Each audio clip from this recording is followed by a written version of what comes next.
Assalamualaikum warahmatullahi wabarakatuh. Bapak, Ibu guru hebat, salam dan sehat. Setelah mengikuti pembelajaran mandiri pada platform Merdeka Mengajar yang terdiri dari 6 topik, pada kesempatan ini saya akan menyampaikan topik yang pertama, aksi nyata Merdeka Belajar, menyebarkan pemahaman Merdeka Belajar. Setelah mempelajari topik yang pertama tentang Merdeka Belajar, diharapkan kita mampu memahami gagasan dan prinsip pendidikan berdasarkan pemikiran Ki Hajar Dewantara, memfasilitasi murid agar tumbuh sesuai dengan kodratnya, dan memahami pembelajaran yang memerdekakan murid. Pada topik yang pertama tentang Merdeka Belajar terdiri dari 5 modul. 1. Mengenali dan memahami diri sebagai pendidik. 2. Mendidik dan mengajar. 3. Mendampingi murid dengan utuh dan menyeluruh. 4. Mendidik dan melatih kecerdasan budi pekerti. 5. Pendidikan yang mengantarkan keselamatan dan kebahagiaan. Pada modul pertama, mengenali dan memahami diri sebagai pendidik. Bapak, Ibu guru, apapun profesi kita telah menyadari kebutuhan untuk terus belajar secara mandiri. Demikian juga peran kita sebagai pendidik, perlu terus belajar agar bisa mengantarkan murid berdaya dan menjadi manusia merdeka. Manusia merdeka adalah manusia yang hidupnya bersandar pada kekuatan sendiri, baik lahir maupun batin, tidak bergantung kepada orang lain.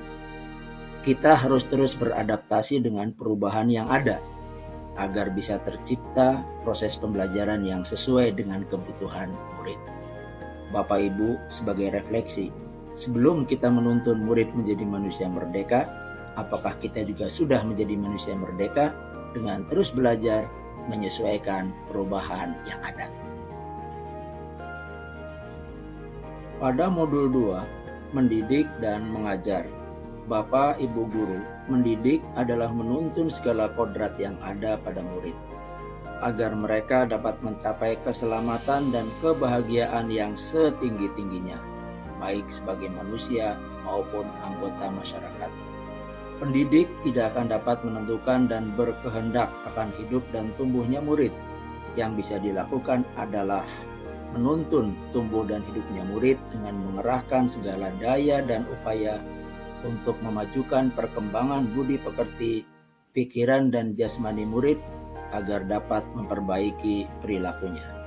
Sementara mengajar adalah cara menyampaikan ilmu atau manfaat bagi hidup anak-anak secara lahir maupun batin.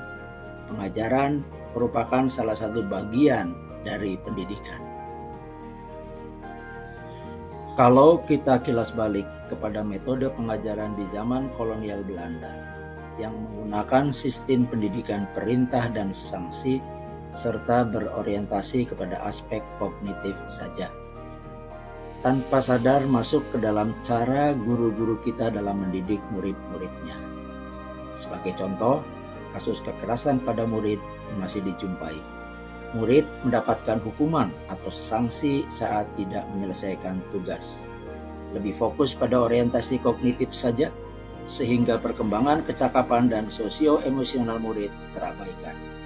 Sebagai refleksi, Bapak dan Ibu, sudahkah kita menerapkan cara mendidik dan mengajar yang berpihak kepada murid sesuai dengan arahan Ki Hajar Dewantara?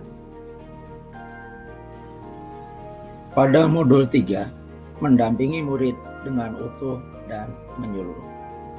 Bapak, Ibu guru, menurut Ki Hajar Dewantara, segala perubahan yang terjadi pada murid dihubungkan dengan kodrat keadaan, baik alam maupun zaman.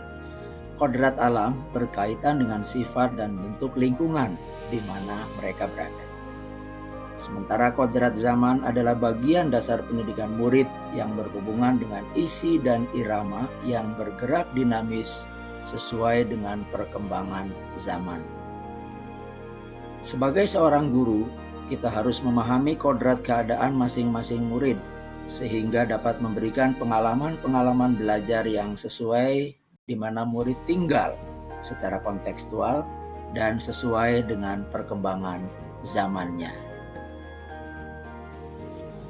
Pada modul 4, mendidik dan melatih kecerdasan budi pekerti. Bapak, Ibu Guru, budi pekerti merupakan bersatunya gerak pikiran, perasaan, dan kehendak atau kemauan, sehingga menimbulkan suatu tenaga. Budi pekerti itu perpaduan antara cipta atau kognitif, rasa, afektif, sehingga menghasilkan karsa atau psikomotorik. Budi pekerti atau watak manusia terbagi menjadi dua bagian, yaitu bagian biologis dan bagian intelligible. Bagian biologis adalah bagian yang tidak dapat berubah.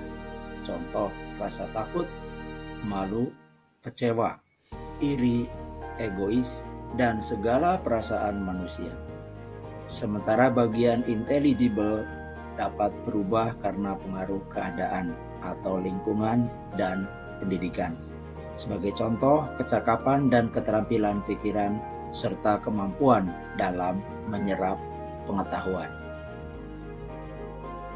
Melalui proses pendidikan kecerdasan budi pekerti, murid akan bertumbuh dan berkembang sehingga mampu mengendalikan watak biologisnya akan semakin samar dan menebalkan watak baik murid yang akan mewujudkan budi pekerti yang baik.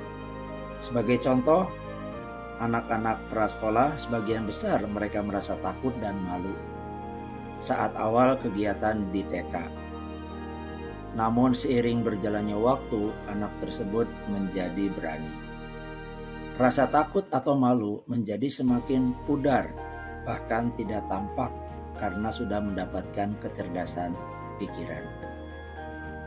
Bapak Ibu, sebagai seorang guru, kita berusaha menuntun anak-anak dengan melatih kecerdasan budi pekertinya sehingga menjadi manusia yang berkarakter baik dalam hidupnya.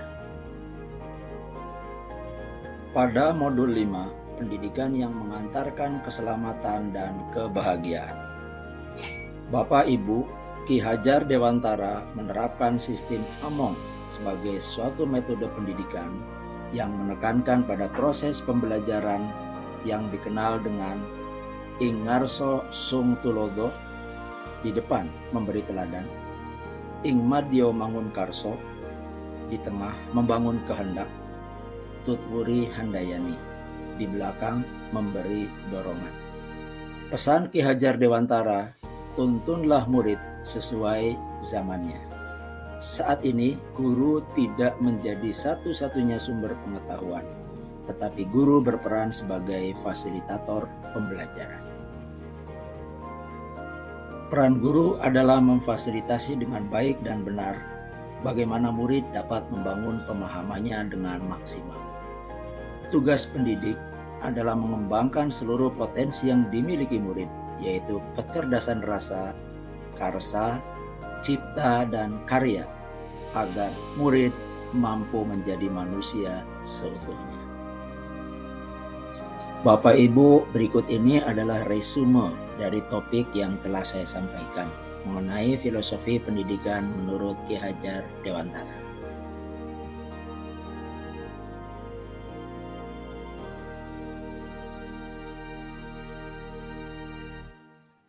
Bapak Ibu, sebagai penutup, kami mohon kesediaannya untuk mengisi form umpan balik pada link berikut ini. Terima kasih, sampai jumpa kembali. Assalamualaikum warahmatullahi wabarakatuh.